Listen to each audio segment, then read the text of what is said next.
Boa noite a todos. É um grande prazer localizar uma boa presença de alunos presentes aqui hoje. Boa noite, Lorenzo. Boa Boa noite. noite. Tudo bom? Bibiana, Ellen, Carolina, todos bem? Laura, Vinícius, Oi, boa noite. tudo bom? Boa noite, professor, tudo bem? Vamos lá, gente.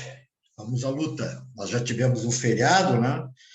Nos já trabalhou sobremaneira no desenvolvimento da matéria, mas vamos lá terminar, que o nosso assunto ainda é polêmico, é o assunto do direito da integração regional.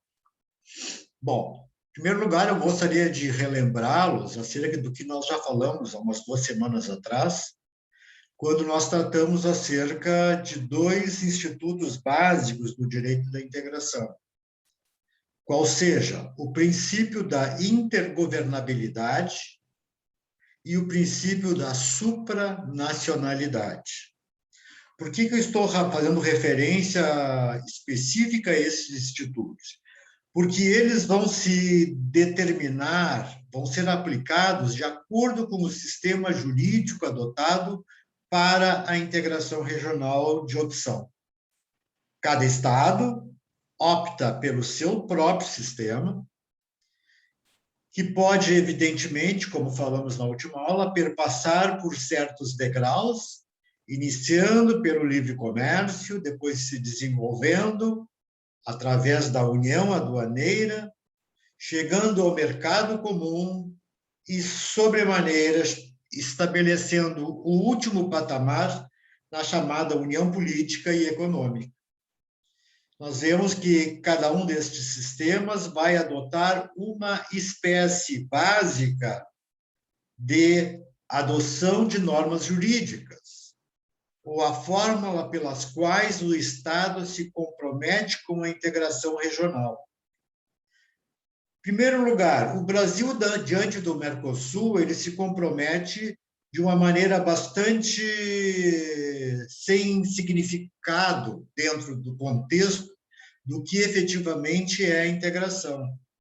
No Mercosul, os estados têm uma regulação, uma regulamentação intergovernamental.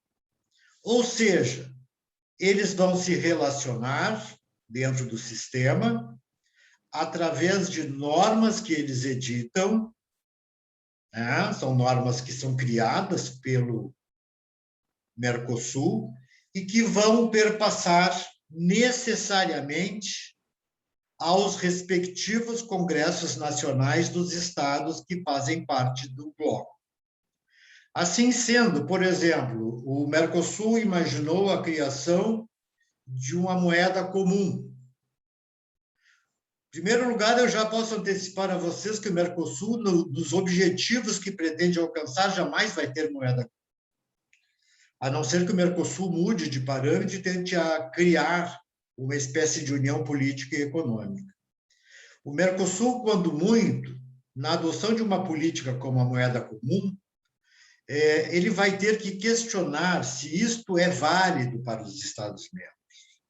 Ou seja, ele vai passar aos congressos nacionais de cada um dos Estados-membros a ideia. Vocês vão ter, se quiserem, que ratificar o projeto do Mercosul através da criação da moeda comum. Ou seja, o Congresso Nacional do Brasil vai ter que aprovar a moeda comum, o Congresso Nacional do Uruguai vai ter que fazer o mesmo, assim do da Argentina e do Paraguai. Vejam, portanto, que isso determina que o Mercosul não tem autonomia legislativa. Porque se ele depende da anuência dos Estados-membros, ele, evidentemente, é como se fosse um tratado de direito internacional comum. Quando nós assumimos um acordo internacional entre Estados, nós vimos que, pela sistemática processual, este acordo vai ser recebido ou recepcionado pelo sistema interno, através dos seus congressos nacionais, que vão ou não aprovar a medida. Se aprovada a medida, ela vai passar a integrar-se como norma jurídica interna do Brasil. Assim sendo, o mesmo acontecerá nos outros países membros. E só então, após a aprovação de todos os Estados-membros, vai ser comunicado ao Mercosul que a norma foi admitida por tantos, portanto, ela é uma norma vigente. Vocês vejam que a intervenção dos congressos nacionais faz com que, por certo, não haja autonomia legislativa. O Mercosul não pode criar uma norma e impor aos seus Estados-membros.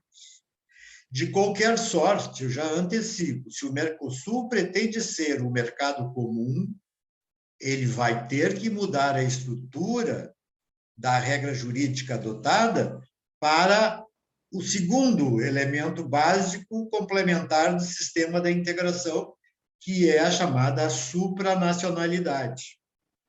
Acima dos Estados.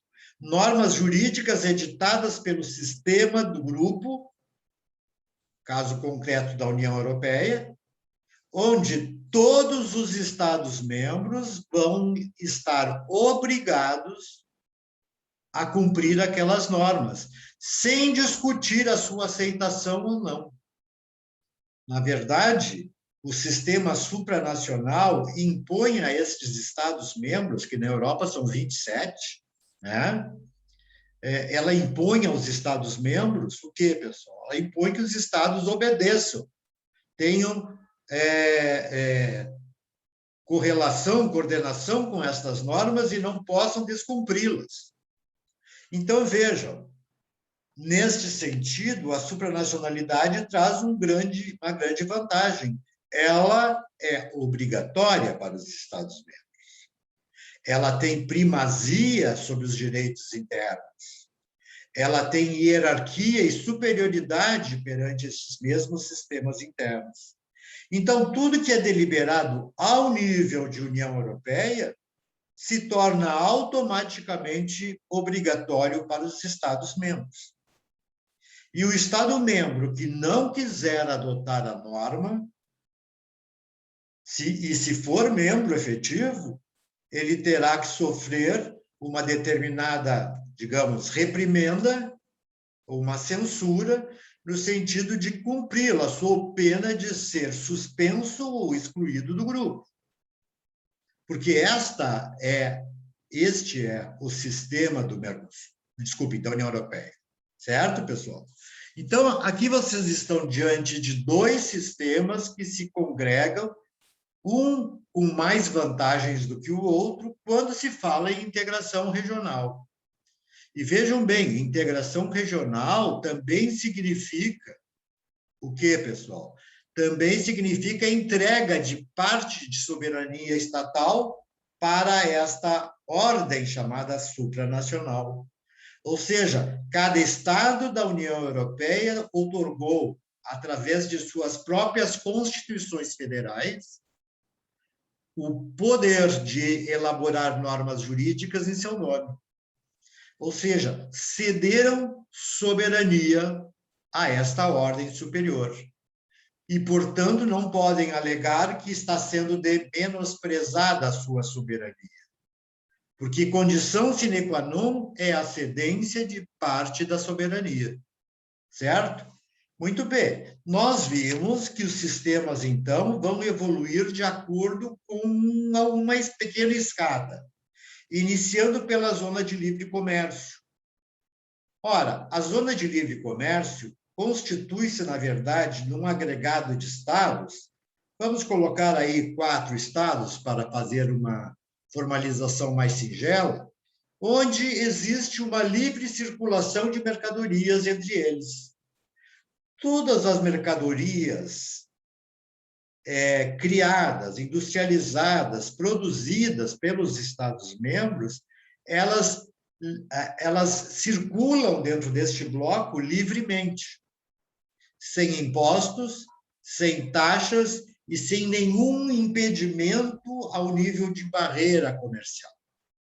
Assim sendo, o objetivo do bloco, quando cria estas não restrições, é no sentido de que ali dentro haja um comércio comum e nos mesmos valores para todos os membros, certo?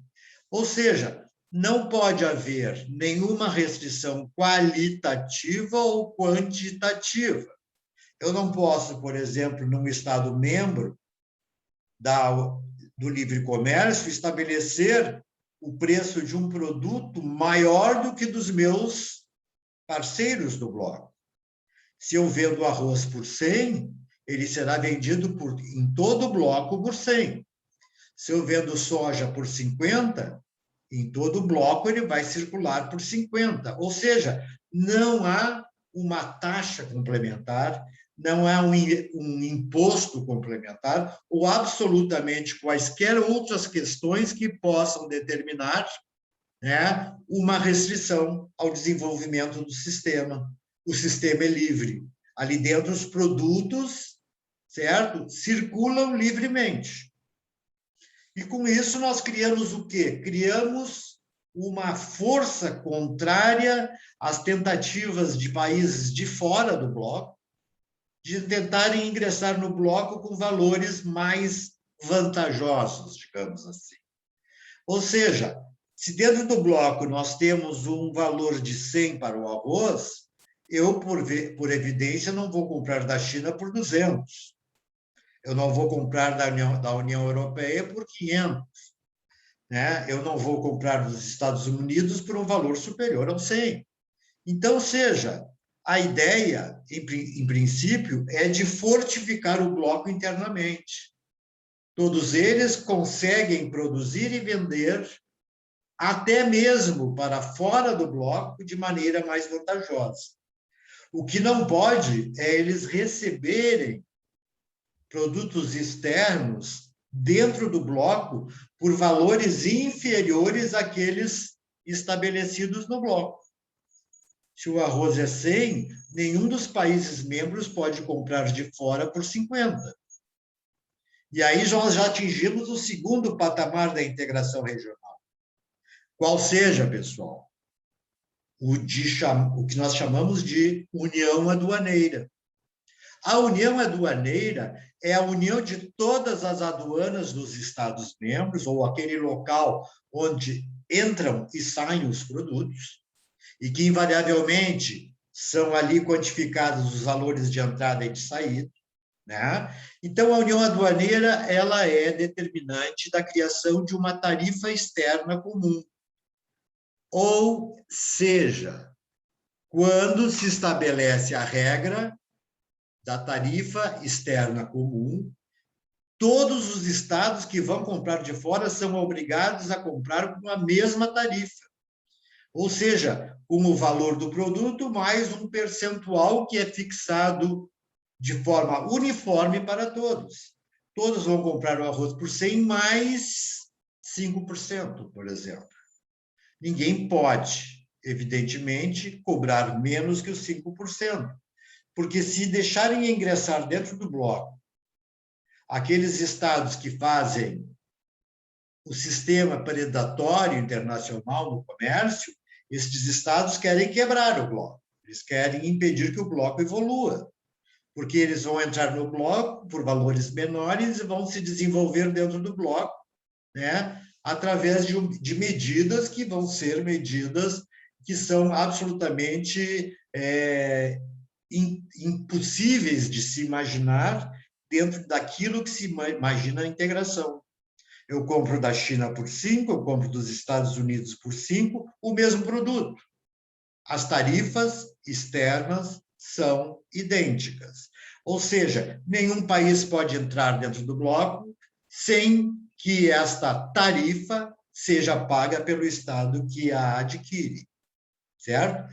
Isso não significa necessariamente que o Estado não possa comprar de fora.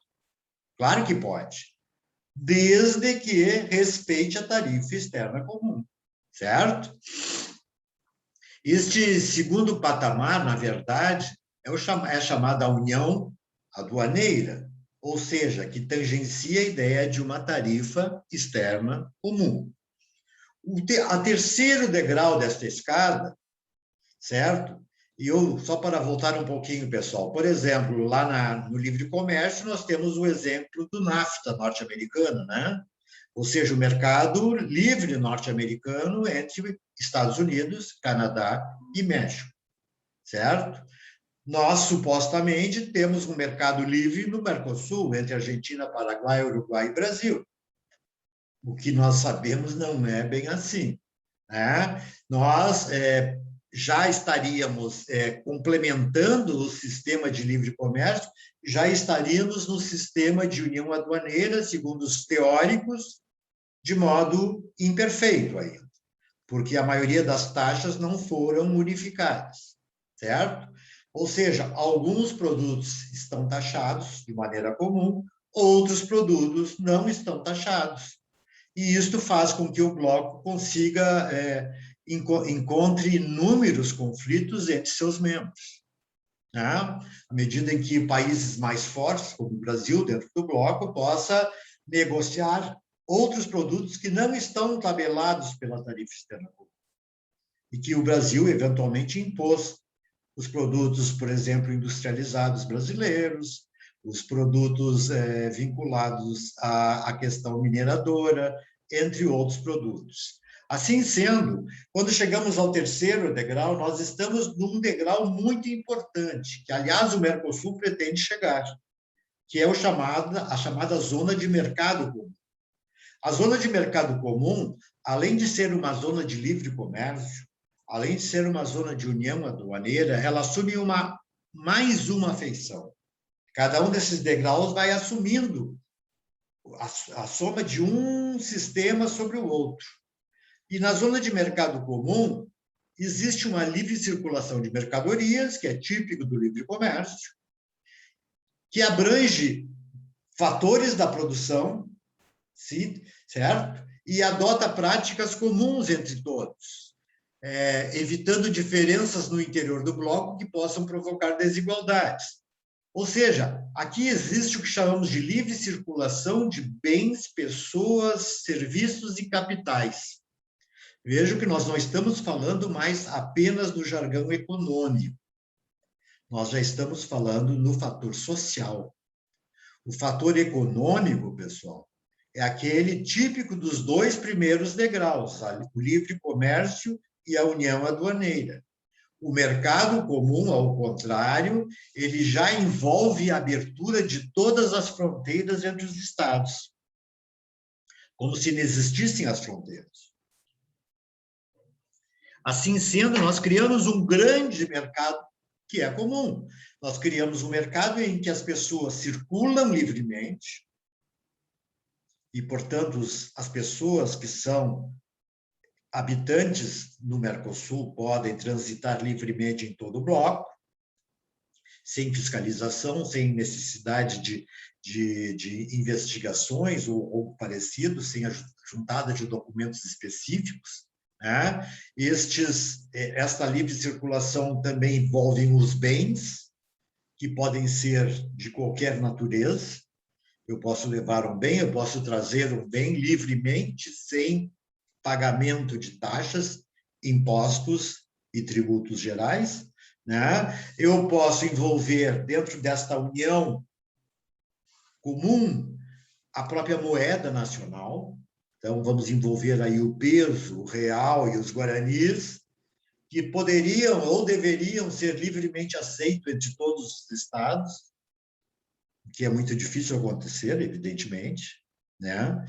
Mas, até porque o real, diante das outras moedas, tem ainda uma valoração maior, né? E o Guarani, por exemplo, tem uma variação cambial muito reduzida.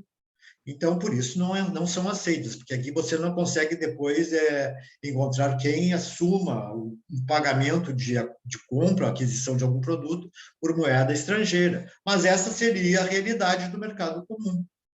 De qualquer jeito, nós temos ainda a livre circulação de serviços. E essa talvez seja das mais importantes. Todos os serviços estatais dos 4 países membros, todos eles são unificados num só organismo. Ou seja, uma só previdência social, um só sistema bancário público, um só sistema de desenvolvimento industrial, um só sistema de desenvolvimento comercial, etc., etc. e tal. As universidades também serão comuns, serão livres, os diplomas universitários teriam validade em todos os países membros, e, portanto, nós estaríamos, então, realmente num país ou numa estrutura sem fronteiras territoriais e que, evidentemente, teria como resultado prático uma grande lucratividade para o sistema, internamente considerado. Isso determinaria se através do intercâmbio entre as vantagens e as desvantagens entre os Estados-membros. O Brasil, que tem maior potencialidades no setor industrial, vai ensinar aos seus vizinhos como utilizar o respectivo know-how, né? Enquanto que a produção de gado leiteiro pelo Uruguai será um instante em que nós podemos aprender com os uruguaios, os argentinos podem nos ensinar eventualmente, quem sabe também, a melhorar a qualidade do nosso vinho, certo?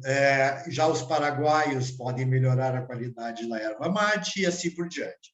Então, nós estamos diante de um intercâmbio internacional que vai determinar que nós estamos unidos num mercado só. Um mercado que, evidentemente, não exige que os governos dos estados sejam desmobilizados. Mas vejam, como é que nós vamos criar um estado neste sistema se o sistema é intergovernamental? Vocês acham que é possível isso? Em que cada decisão que venha a ser tomada passe pelos congressos nacionais de todos os estados?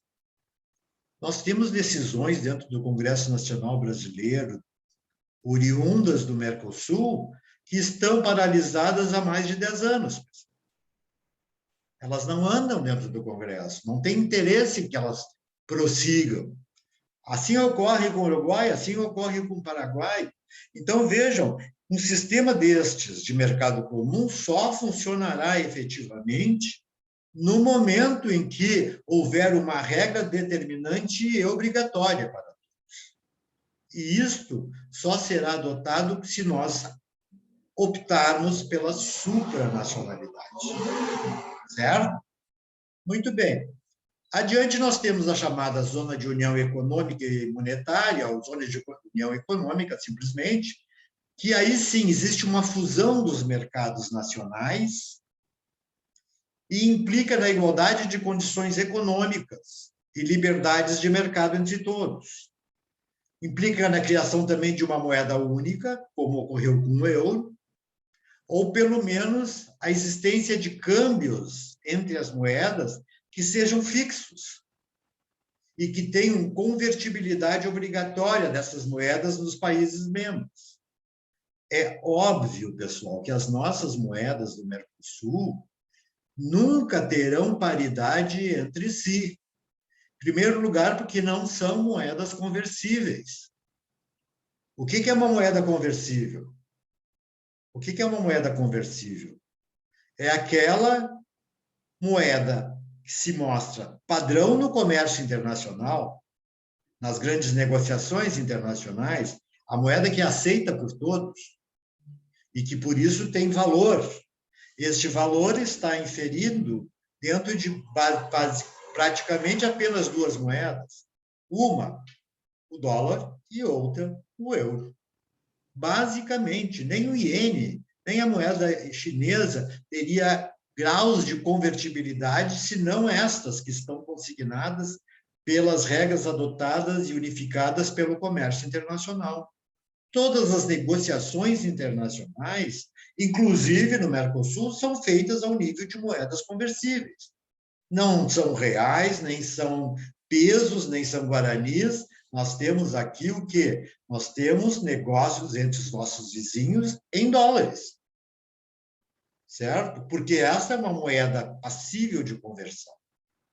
Então, vejam, quando chegamos no patamar de uma união política, econômica e monetária, nós estamos formatando com a criação da moeda única, a possibilidade de nós termos uma identidade econômica. Porque todo o detentor de €1, por exemplo, sabe o valor de €1 em 27 países da União Europeia, com exceção da Inglaterra, que saiu agora, né? E outros países que estão ameaçando eventualmente sair da União Europeia.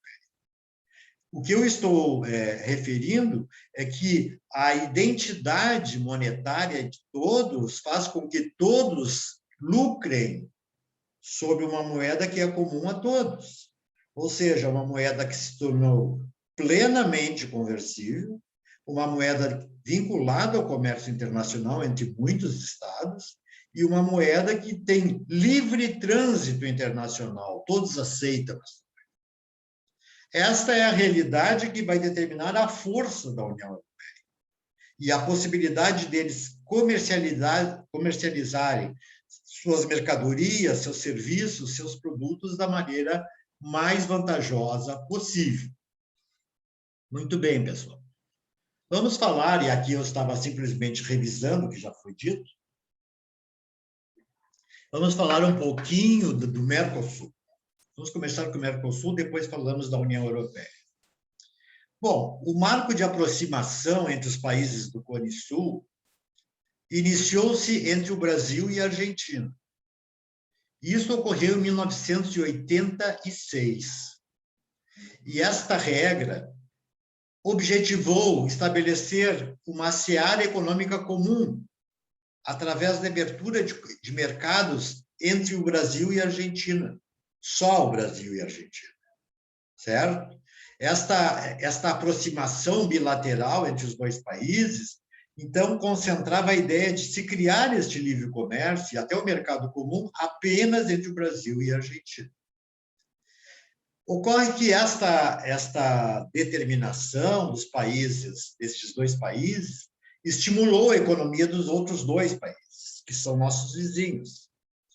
E este acordo, então, em seguida, teve apoio do Uruguai e do Paraguai. E isto ocorreu quando todos se somaram ao mesmo tratado constitutivo, que é o Tratado de Assunção, de 26 de março de 1991, certo? Data da assinatura do Tratado de Assunção. Ou seja, era um tratado que definiu a base para a formação de um mercado comum, por isso que é Mercosul, né? Com os seguintes objetivos. Primeiro, criar um programa de liberalização comercial entre todos, típico de livre comércio. A primeira ideia foi essa, liberalizar o comércio entre todos.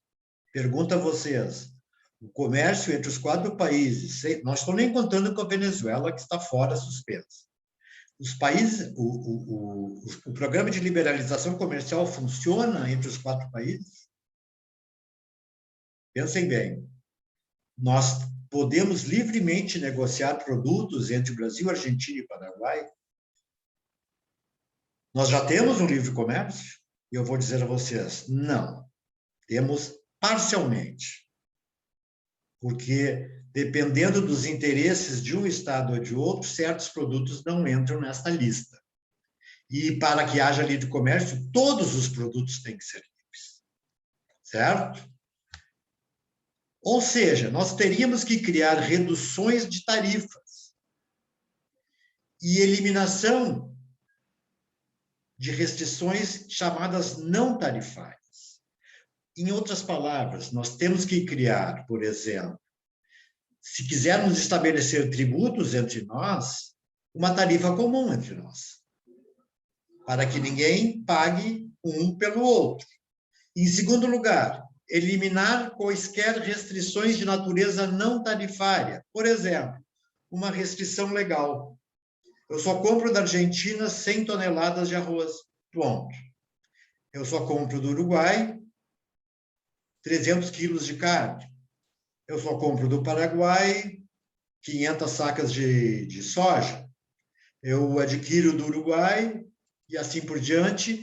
Nós estamos estabelecendo, então, que estas restrições, que são qualitativas ou quantitativas, referem-se a produtos ou referem-se a valores, né? Elas são restrições difíceis de se estabelecer. Em primeiro lugar, pessoal, e a grande verdade é que todos nós, diante da nossa proximidade, produzimos as mesmas coisas. Os 4 países produzem gado, a pecuária.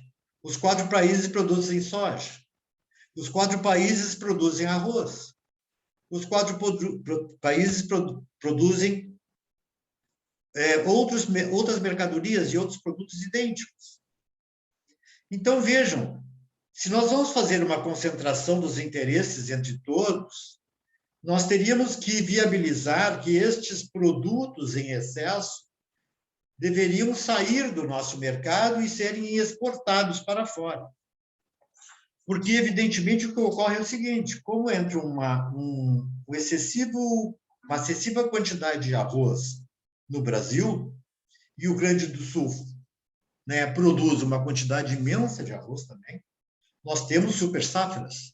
As super safras que são ampliadas com safras dos outros países, que nós somos obrigados a comprar, como eles são obrigados a comprar as nossas. E isso faz com que, pessoal, qual é o efeito imediato? A queda do preço. Isso ocorre com a carne, que agora deu uma respirada, não em função do Mercosul, mas em função do mercado internacional, certo? Porque hoje, basicamente, a China e a União Europeia compram carne do Mercosul diretamente, porque é um dos maiores produtores mundiais de carne. E não só carne de gado, mas as aves, né? Os suínos e tudo isso. Isso fez com que se crescesse a procura por esses produtos e aqueles se tornaram escassos, por isso aumentou o preço. Vejam, então, que essas restrições que foram imaginadas, elas dariam muito apoio aos 4 estados, dentro daquilo que eles não fazem. Por exemplo, o Brasil tem um grande parque de fabricação ou de automação dos automóveis. Vamos usar o caso dos automóveis, né? O Paraguai não fabrica automóveis, né? O Uruguai, a gente verifica, quem conhece o Uruguai, algumas carroças até hoje andando pela cidade, né? Carroças, eu digo, carros muito antigos, né? Quem vai na Argentina também se defronta com essa realidade. Ou seja, o Brasil teria que levar a sua expertise, a sua experiência para os seus vizinhos, para que eles também pudessem produzir. Só que isso causa, né, inveja aos nossos vizinhos. Isto causa o objetivo de violar esses princípios. Isto faz com que hajam ciúmes arraigado nessas questões. E isto cria conflitos entre eles. O Brasil e a Argentina são os que mais conflitam diariamente por tudo. Assim seja, assim sendo, desculpem, quando há o objetivo da liberalização comercial, nós temos que estabelecer que essa liberalização seja feita dentro de um sistema. O segundo objetivo do bloco como Mercosul foi estabelecer a coordenação das políticas macroeconômicas. Ou seja, as políticas de natureza econômica de cada um dos estados são idênticas, e não são idênticas. Elas deveriam ser idênticas. Ou seja, todas vão pensar em desgravação tarifária, vão reduzir preços internos e eliminar restrições que possam ainda existir aqui. E isto faz com que este objetivo também seja de difícil aplicação, normalmente porque os nossos estados, ao nível político, não desenvolvem o mesmo tipo de política. Enquanto, por exemplo, no Brasil há um apoio político vinculado à esquerda, num país como a Argentina, eventualmente, é um apoio político da direita, e assim por diante. Então, estas diferenças ideológicas existentes na concepção de uma política comum se torna muito difícil fazer com que os estados negociem uma mesma base econômica. mesma base macroeconômica, porque isso seria o resultado adequado e compatível com a realidade. Por isso que professa-se sempre nos sistemas de integração que haja, em primeiro lugar, democracia nos países que são membros de um sistema de integração. Senão, não há possibilidade de se aplicar. E uma democracia que seja estruturada na liberdade ao comércio, uma democracia na liberdade de iniciativa privada, uma propriedade no sentido de definir que a minha casa é a minha casa e não é de outra, e que os direitos sociais sejam amplamente respeitados.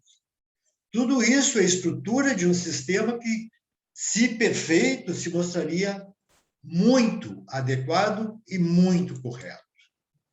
A terceira base do Mercosul é atingir uma tarifa externa comum, a TEC.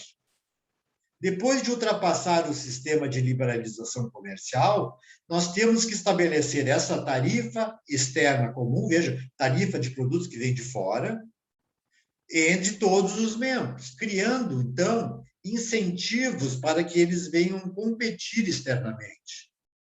Certo? Competir contra quem? Contra quem está fora do bloco, não contra quem está dentro do bloco. Nós acabamos brigando dentro do bloco e esquecemos de disputar pela nossa força e união, certo? A competitividade fora do bloco. Nós temos que começar a aprender a vender de modo mais adequado aos nossos parceiros comerciais internacionais e não criarmos conflitos dentro do próprio sistema.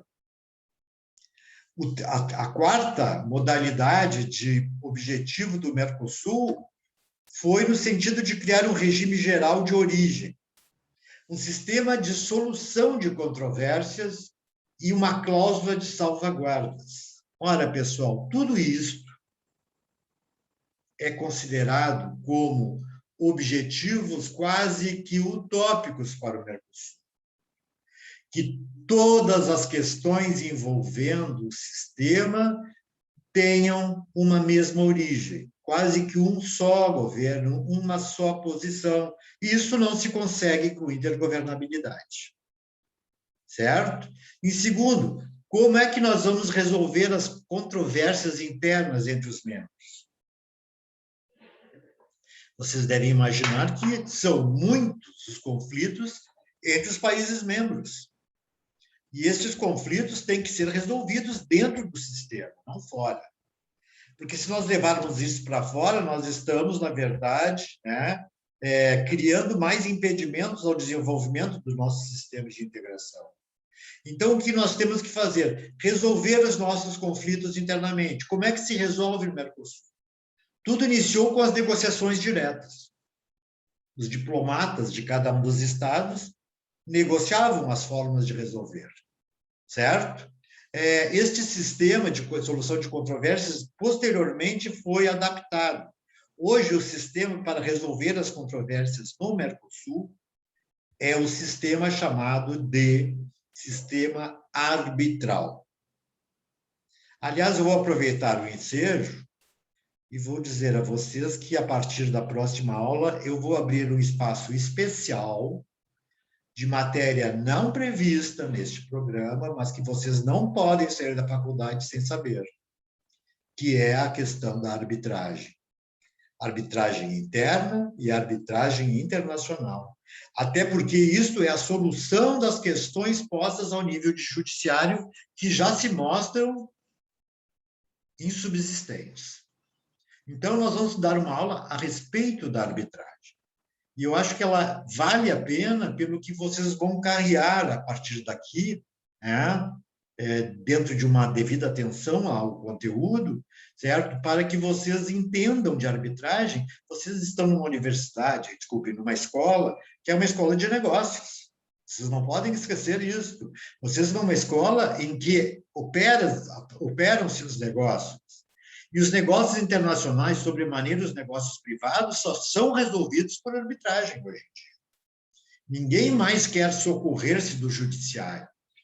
Os juízes não conhecem negócio internacional. Os juízes não têm habilitação técnica para determinados temas. O árbitro será escolhido por quem vocês optarem em escolher. Ou seja, uma pessoa habilitada, uma pessoa imparcial e tecnicamente competente. Por isso, ele tem mais condições de estabelecer o resultado dessas questões, certo? E aí está a grande questão que eu gostaria de trazer a vocês e que acredito que vocês vão aproveitar. Bom, mas vamos continuar o nosso tema. Objetivo do Mercosul ainda, o último, estabelecer listas de exceções para liberação comerciais em relação a produtos sensíveis. Produtos sensíveis são aqueles que eu não posso, digamos, de um primeiro momento, transformar em uma alíquota zero. Porque se eu fizer isso, eu vou causar um dano econômico ao país de origem. Existem produtos, por exemplo, no Paraguai, que se eu for imputar a ele uma tarifa zero e uma tarifa externa comum zero, ele pode determinar a quebra do Estado do Paraguai. Então, isso aí tem que ser feito paulatinamente, certo? Tem que ser feito sensivelmente, de uma maneira cautelosa, no sentido de liberalizar-se de um modo adequado, à medida em que esse Estado comece a crescer e possa ter mais condições de responder por este ônus. Certo, pessoal? Muito bem. O Tratado de Assunção. Este é o atestado de nascimento do Mercosul. Este Tratado de Assunção estabelece alguns objetivos básicos, principiológicos. Por exemplo, o que é o objetivo mais importante do Mercosul? Quando eu falo em Mercosul, eu falo do grupo dos Estados. Desculpem. Primeiro, o aproveitamento eficaz dos recursos disponíveis nestes Estados. Vamos desenvolver aqueles produtos que são realmente disponíveis. Não vamos criar novidades. Vamos falar realmente se a erva mate é um produto disponível, vamos negociar em cima da erva mate.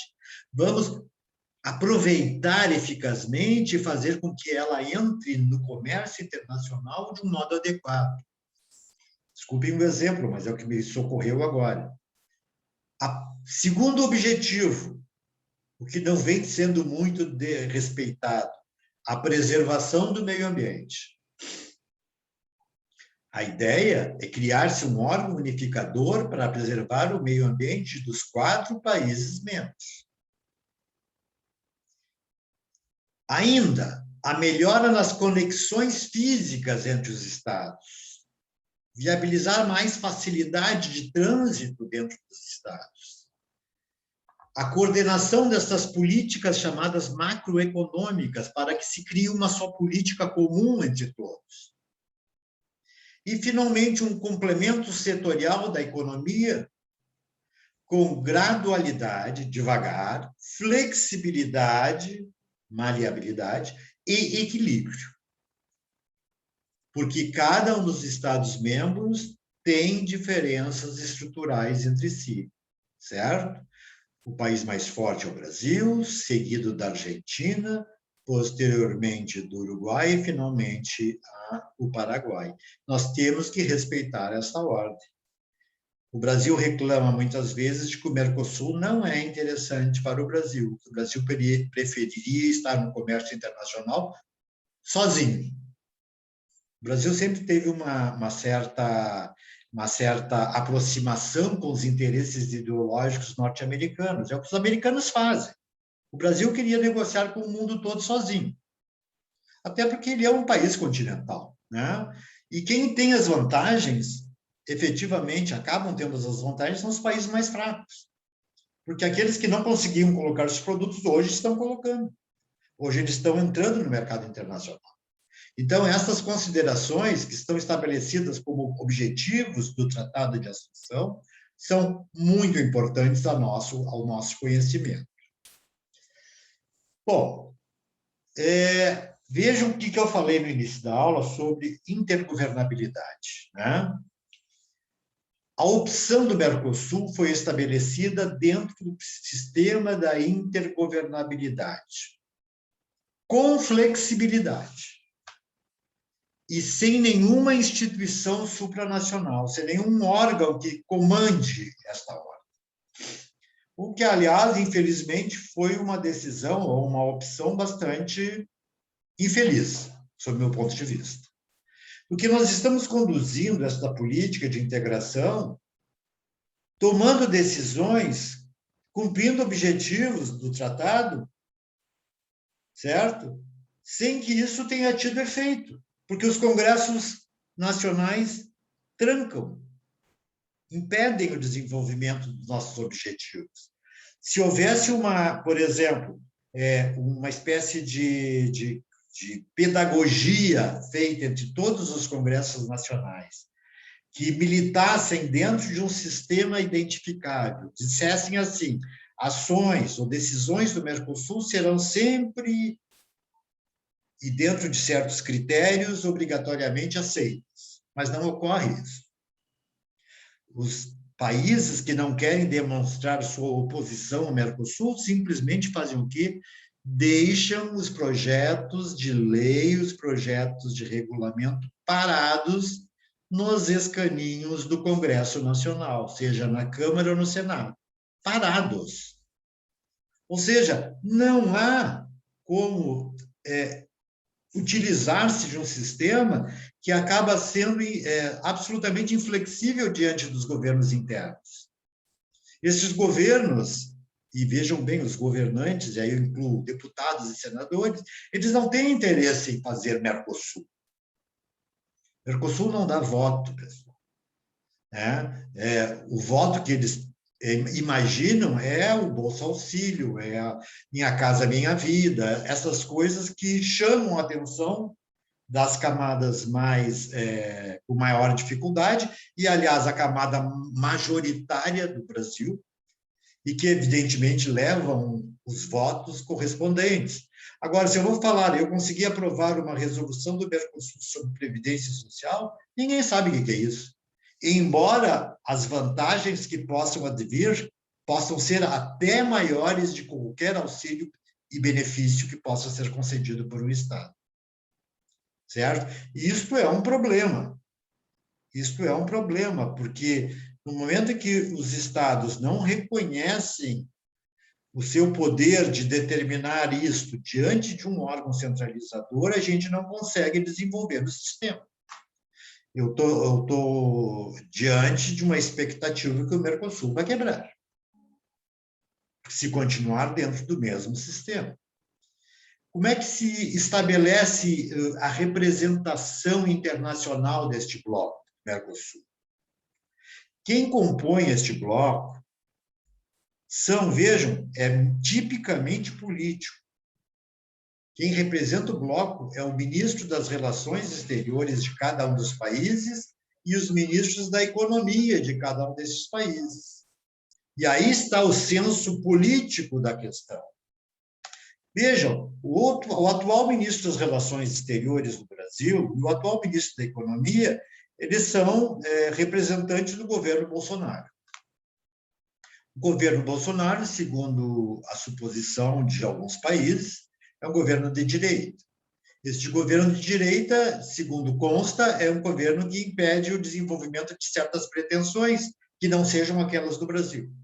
E essas questões são levadas pelos nossos ministros para dentro das reuniões do Mercosul. Ocorre que eles vão receber uma oposição ferrenha de estados como Uruguai e Argentina, que hoje exercem políticas de esquerda. Então, vejam, há um debate interno de natureza político, porque o Mercosul não se estabeleceu com um diretor-geral que não tenha senso eminentemente político. Não se estabeleceu com pessoas que possam representar os reais interesses do povo desses estados, como ocorre na Europa. Na Europa, pessoal, as decisões são tomadas pelo Parlamento Europeu, ou seja, são deputados eleitos pelo povo europeu para resolver as decisões relativas à Europa. Muito bem. Rapidamente, pessoal, a nível histórico, o desenvolvimento do Mercosul. Veja assim, quando se criou o Tratado de Assunção, se estabeleceu um sistema programático de que até 2000, vejam, até 2000, o Mercosul já teria atingido o patamar de mercado comum, o que até hoje ele não é. Ele engatinha no livre comércio, ele tem uma união aduaneira imperfeita e não entrou no mercado comum. Alguns falam, vamos criar um tribunal do Mercosul. Pergunto, para quê?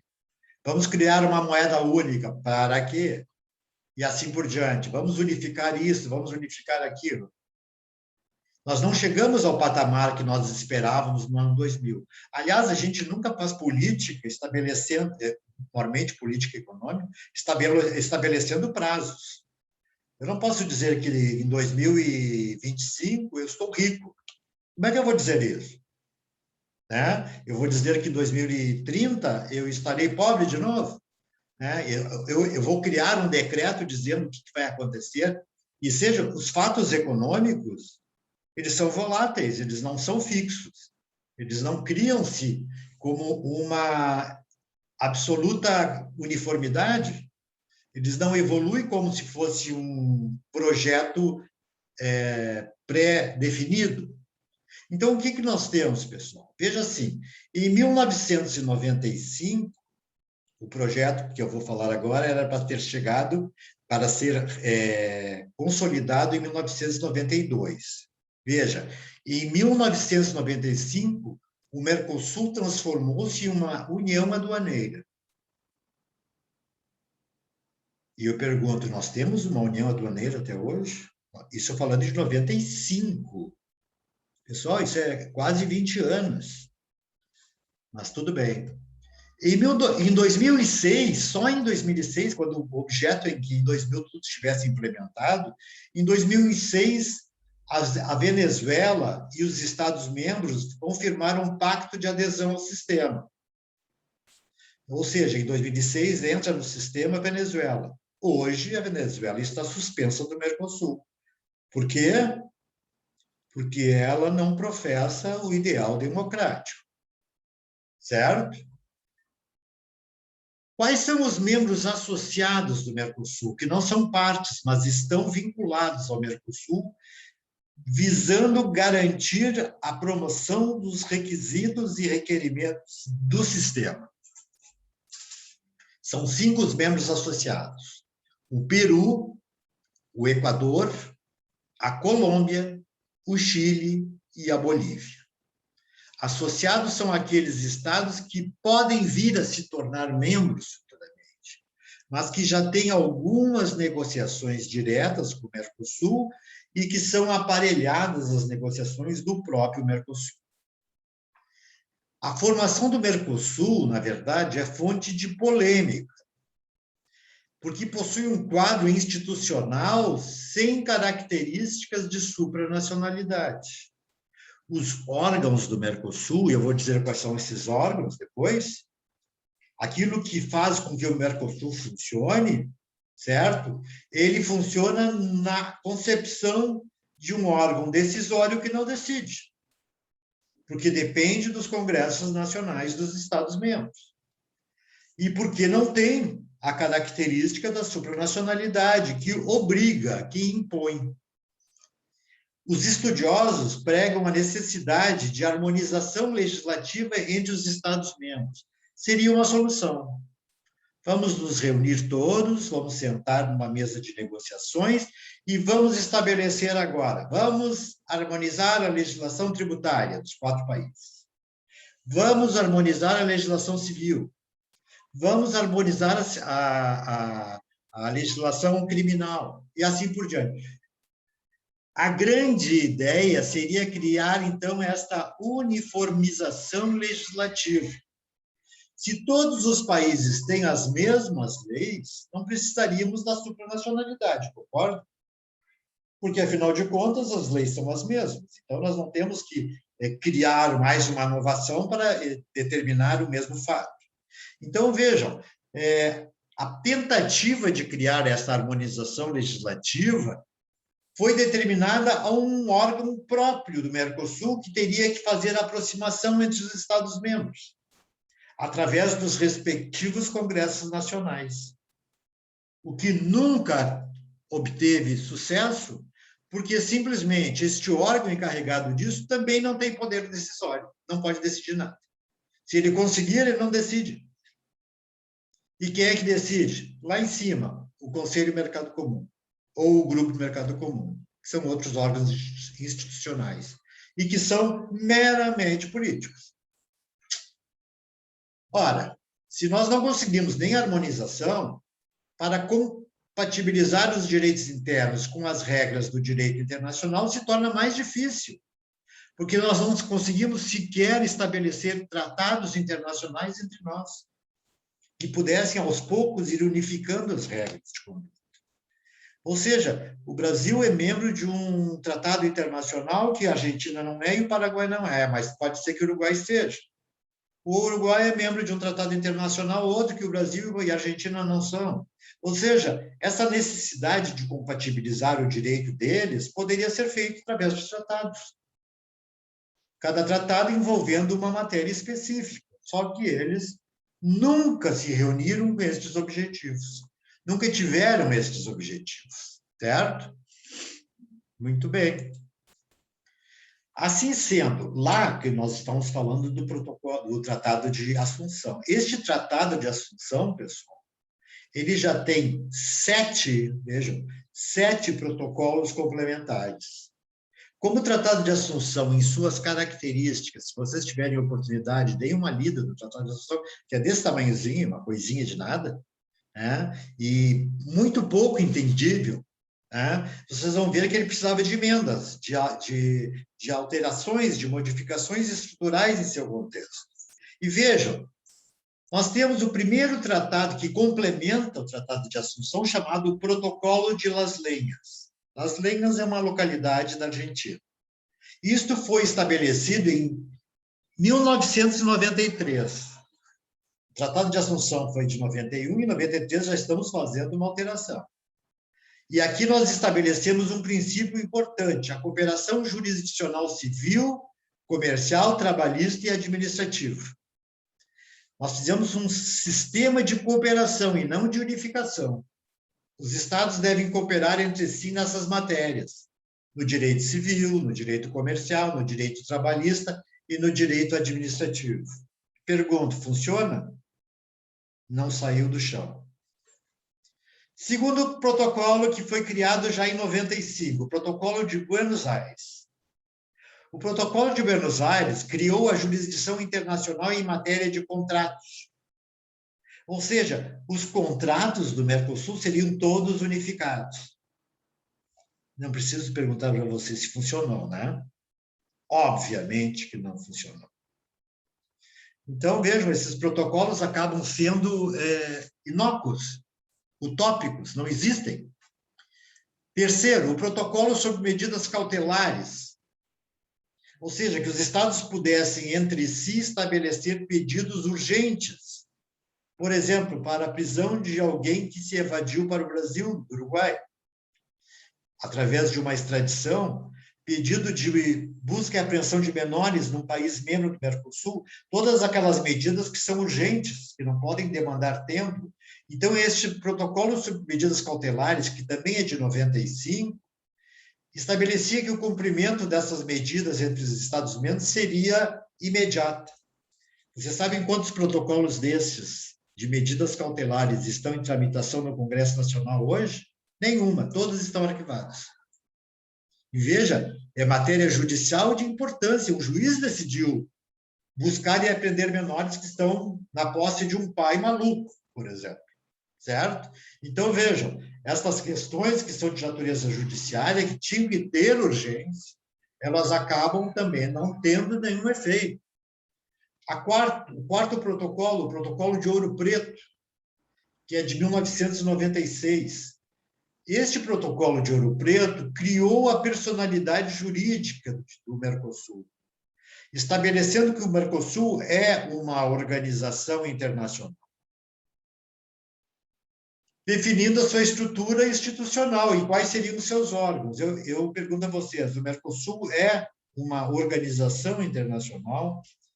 Bom, vamos ver, é composto por estados, nasceu de um tratado, tem os mesmos objetivos, tem tudo bem. Detém autonomia? Não detém autonomia.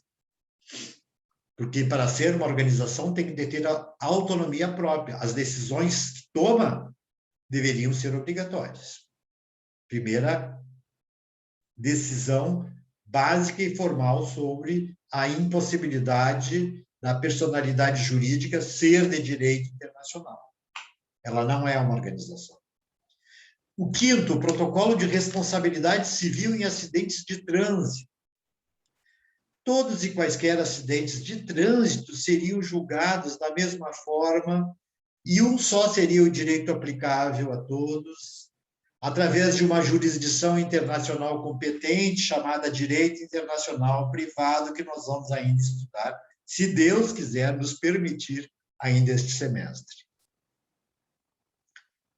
Bom, a sexta, o protocolo sobre assistência jurídica mútua em matéria civil.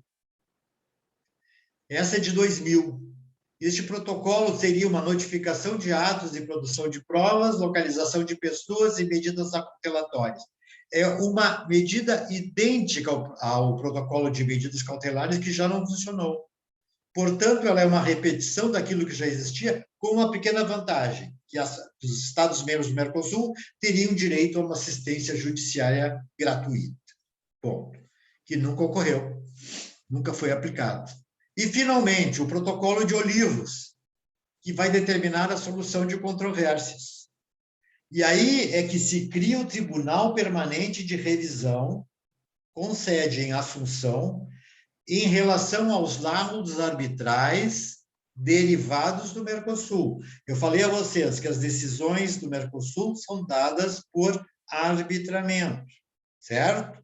Este arbitramento no Mercosul tem um sistema de segundo grau, como se fosse um tribunal. O Tribunal Permanente de Revisão vai rever as decisões da arbitragem. Uma coisa que não é comum no sistema arbitral, porque com a conclusão do sistema arbitral, quando o árbitro dá a decisão, ela é definitiva. E o Mercosul criou essa possibilidade ainda de um recurso. Na verdade, ela revogou o protocolo de Brasília, que resolvia as questões acerca a partir da chamada solução de controvérsias pelas negociações diretas. Certo? Muito bem, deixa eu ver se eu não estou 2032. Tá bom. Bom, nós falamos em órgãos institucionais, aqueles que funcionam como organismos que vão desenvolver-se no Mercosul, que vão desenvolver o Mercosul. Os órgãos estruturais do Mercosul, acho que aqui eu coloquei coisa errada. Só um minutinho. Ah, tá. Em primeiro lugar, o Conselho Mercado Comum.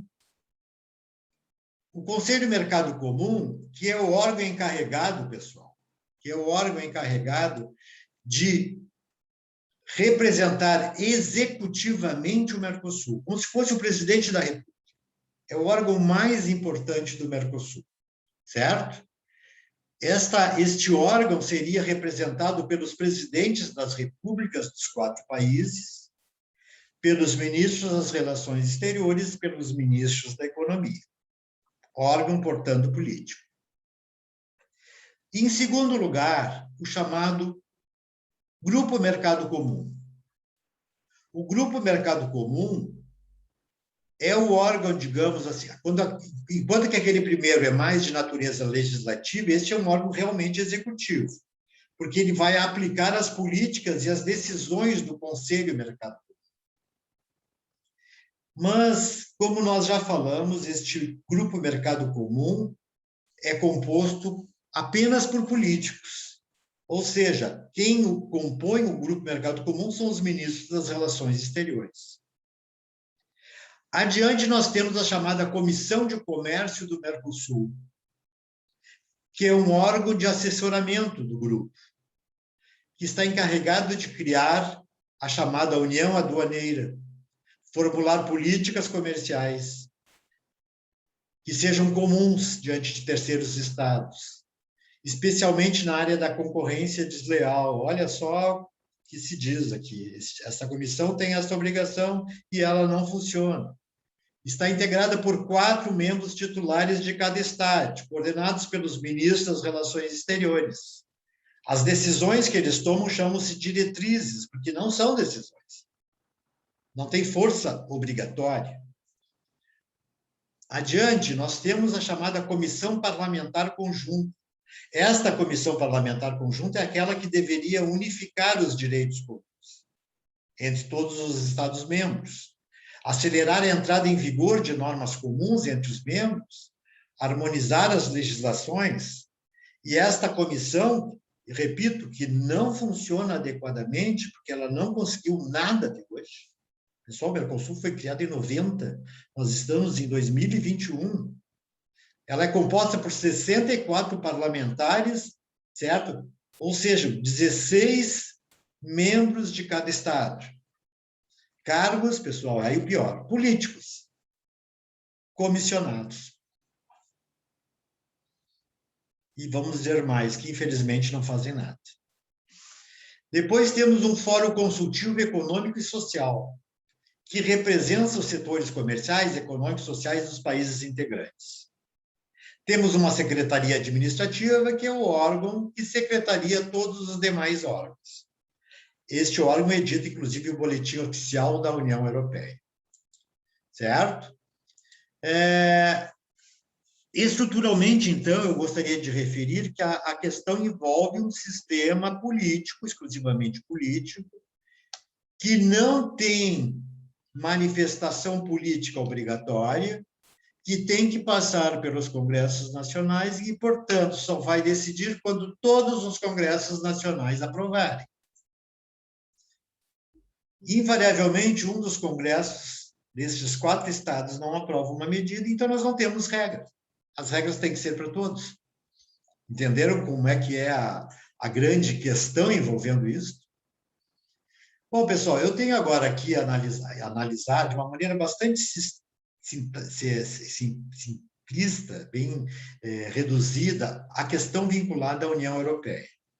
Bom, só para que vocês tenham conhecimento, existe um curso na Europa chamado Curso de Direito Internacional Comunitário, com sede em Estrasburgo, na França, que leciona apenas direito comunitário europeu.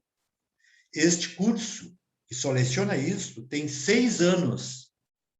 Portanto, não esperem que eu consiga trazer a vocês todas as lições envolvendo a União Europeia. Mas vamos ver o que a gente consegue trazer a vocês. Nós já vimos que ela é o top, né? O top da relação de integração. Esta União Europeia está associada apenas a questões políticas que foram vinculadas a partir da Segunda Guerra Mundial. Quando era necessário se reorganizar e reunir os países participantes do conflito na Europa, que se encontravam, na época, totalmente fragmentados. Estavam na miséria absoluta os países. Em 1947, quando foi aplicado o famoso Plano Marshall, recorda-se das aulas de história, né? Que foi conduzida pelo Banco Internacional de Reconstrução e Desenvolvimento, este plano, que foi criado pelos americanos, ele buscou incentivar os Estados europeus a se unirem, porque muito dinheiro foi carreado para a Europa. E o objetivo era reconstruir a Europa. E esta reconstrução, que foi comandada pelos Estados Unidos, certo? Ela, na verdade, exigiu uma posição, que este dinheiro não fosse administrado individualmente por nenhum dos estados, mas que ela fosse administrada em bloco, em conjunto por todos, em condomínio. Ou seja, de modo que todos estariam fiscalizando os recursos e que todos estariam aplicando os recursos de uma maneira harmônica. Não por acaso, a Europa, em menos de 20 anos, se reergueu das cinzas. Se reergueu mesmo das cinzas. Quem conhece a Europa, quem foi, por exemplo, Berlim, vamos fazer um exemplo, vê que a Europa é outra hoje. Não existe mais aquilo que existia. Realmente, a utilização racional dos recursos obtidos pelo Plano Marshall, dentro de um sistema acima dos estados, aí a origem da supranacionalidade, fez com que eles pudessem investir de modo correto, adequado e justo entre todos. Muito bem. Em março de 48, foi assinado entre a França e a Grã-Bretanha e também os países do chamado Benelux. O que é Benelux? Bélgica, Netherlands, que são a Holanda, e Luxemburgo. Tá? Ou seja, estes três países, mais a França e a Grã-Bretanha, assinaram o chamado Tratado de Bruxelas. Esse Tratado de Bruxelas previa um programa de desenvolvimento econômico, social e militar entre esses estados. Vejam, um programa em condomínio entre todos estes estados.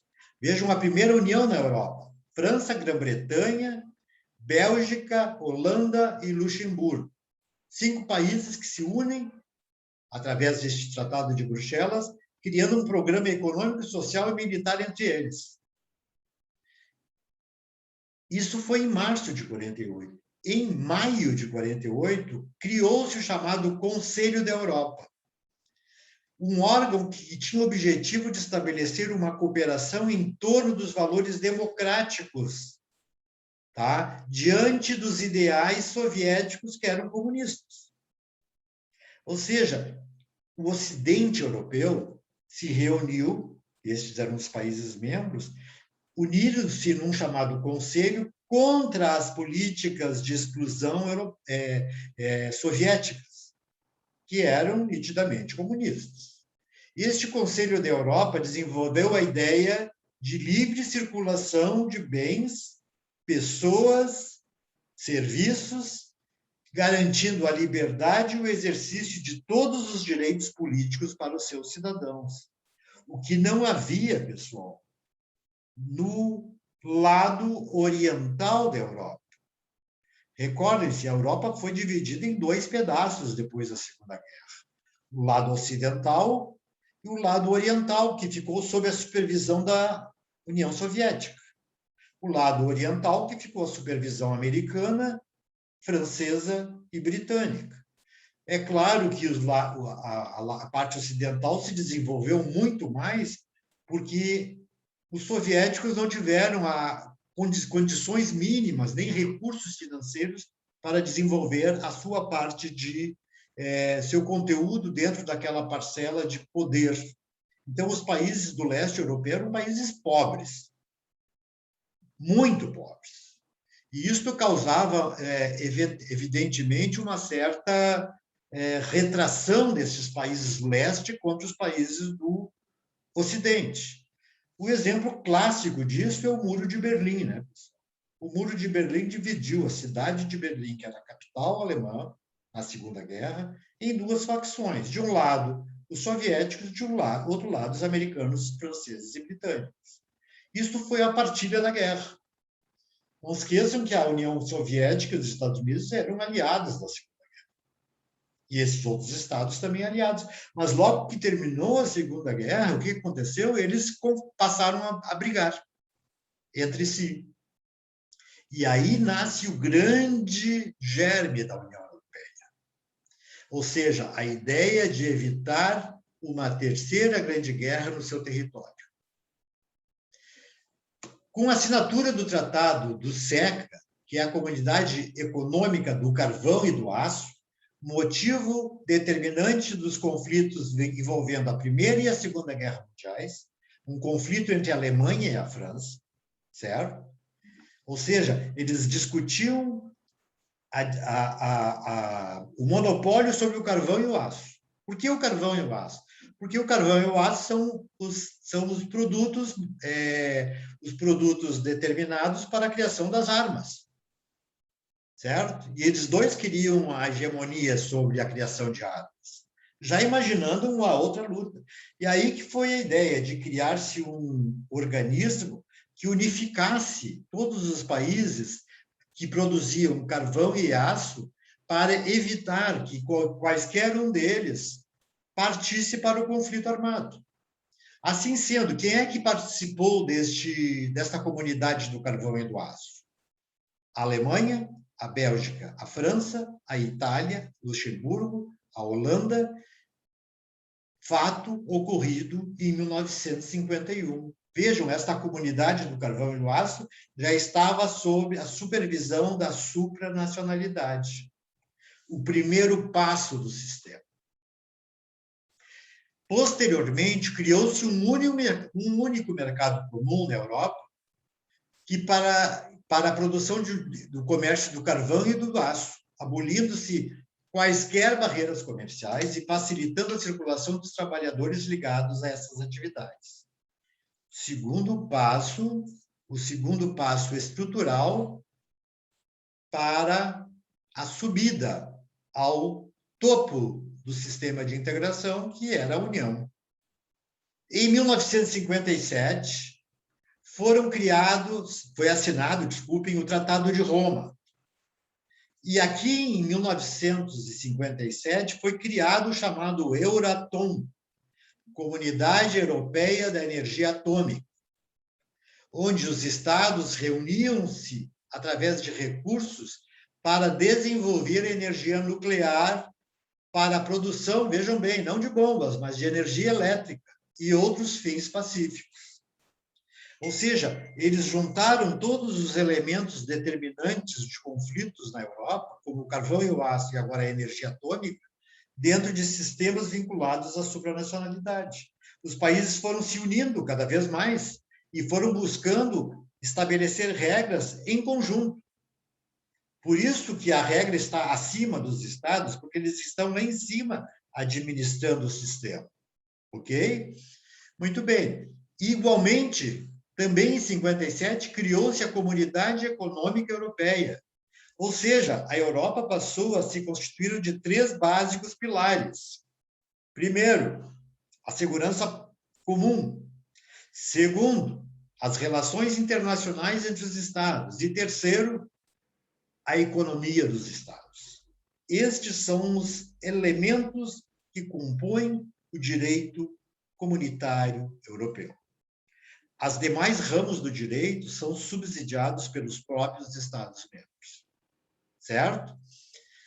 A Comunidade Econômica Europeia, também chamada de Mercado Comum Europeu, proporcionou, então, aquele terceiro degrau, unindo gradualmente recursos econômicos de seus membros, permitindo que todos os capitais, as mercadorias, os trabalhadores pudessem, dentro da Europa, circularem livremente.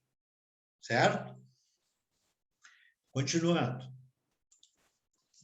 Em 92, chegando mais próximo dos nossos tempos, após o êxito dos tratados que nós nos referimos, o Tratado do Carvão e do Aço, o Tratado do Euratom, o Tratado da Comunidade Europeia, em 92, o que se fez? Pegaram estes 3 tratados e uniram eles num só tratado. Em 92, então, chega-se a atual União Europeia, o Tratado da União Europeia, que foi estabelecido através do Tratado de Maastricht, com 2 As. Maastricht, uma cidade da Holanda, onde foi assinado o tratado. Em 97, alterou-se esse Tratado de Maastricht, atualizando-o quando elaborado o chamado Tratado de Amsterdã, que traz diversas alterações nos procedimentos decisórios da União Europeia. Ou seja, a União Europeia, unificada agora em todos os sentidos, estava estabelecendo regras de unificação total dos seus estados. Ou seja, estes tratados iniciais que eu falei a vocês são tratados reconhecidos como o chamado direito originário da União Europeia. E os tratados que vieram após e que são resultados destes primeiros, nós vamos chamar de direito derivado, que surgem a partir da estrutura dos tratados chamados constitutivos. Ok? Já quase concluindo, pessoal, a União Europeia, através do chamado direito comunitário, que é regras de direito derivado, porque elas vão se evoluindo, ele é produzido sob a forma de atos normativos unilaterais, emitidos pelas instituições da União Europeia, que podem ser regulamentos, diretivas ou decisões. Os regulamentos são normas gerais, impessoais e abstratas. Estes regulamentos emitidos são obrigatórios, a despeito do que nós falamos do Mercosul, que não tem nada obrigatório.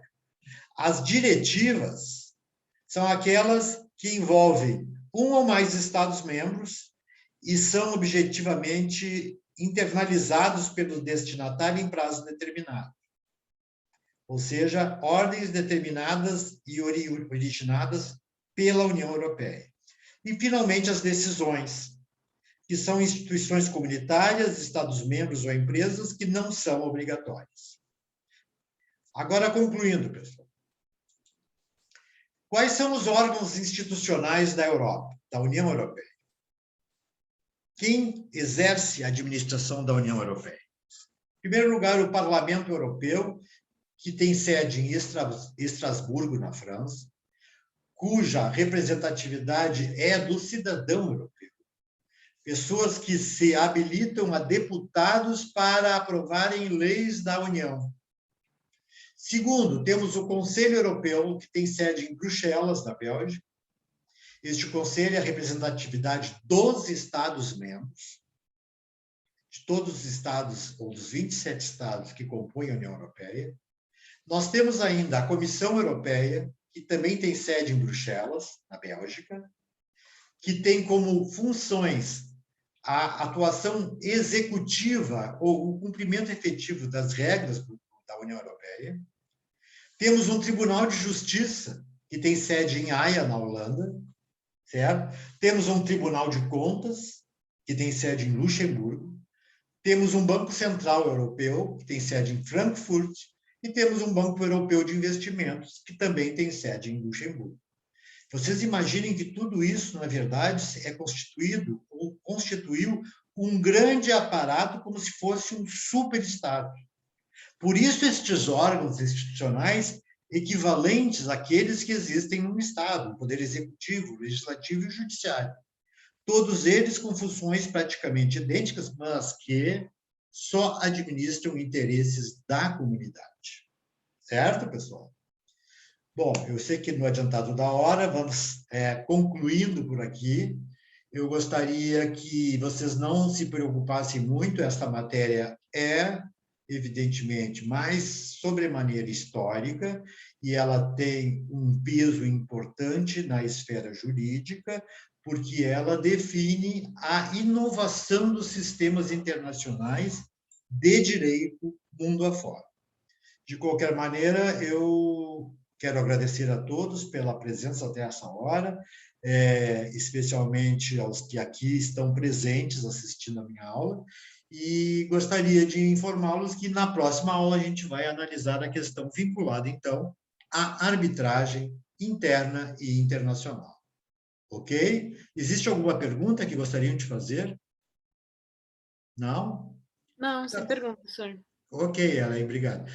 Então, uma boa noite para todos. Muito obrigado. Boa noite, professor, tudo Boa bem? noite, obrigado. Meu nome é Laís, eu enviei um e-mail para o senhor. Laís, sei quem é. Eu mandei um e-mail sobre a questão da avaliação, professor, não sei se chegou a avaliar. Eu estou começando a elaborar agora as revisões. Eu não consegui terminar ainda. Mas até a próxima aula já vai estar aí. Fica tranquilo. Tu mandou pelo institucional, né, Laís? É que o que aconteceu, professor? Eu tive aquela situação de que eu não consegui encaminhar a prova para o senhor a primeira avaliação. Sim. Uhum. Porque eu sou da escola de Direito, né? Sou aluna em Direito Internacional Privado, inclusive. Pois é, minha aluna. Tu tem aula qual é o dia? Não, Então, eu estou fazendo essa cadeira e aí eu não consegui enviar a primeira avaliação para o senhor. Daí eu enviei um e-mail explicando essa situação, que eu perdi o prazo e questionei se eu poderia, de Mas repente... eu já não te respondi dizendo que você poderia mandar para o meu e-mail particular?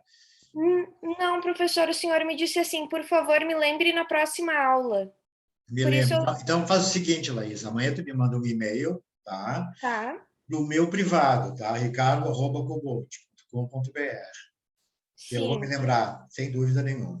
E já te Perfeito, respondo, tá? perfeito, vou lhe enviar então. Muito Tá, obrigada. obrigado, Laís. Alguma pergunta, Ellen? Lucas, alguma Não, pergunta? certo, senhor. Não, Nada?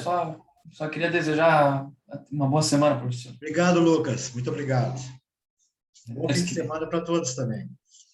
Obrigada Boa pela aula, senhor. semana, obrigada. Uma Um boa grande noite. abraço para todos. Boa noite.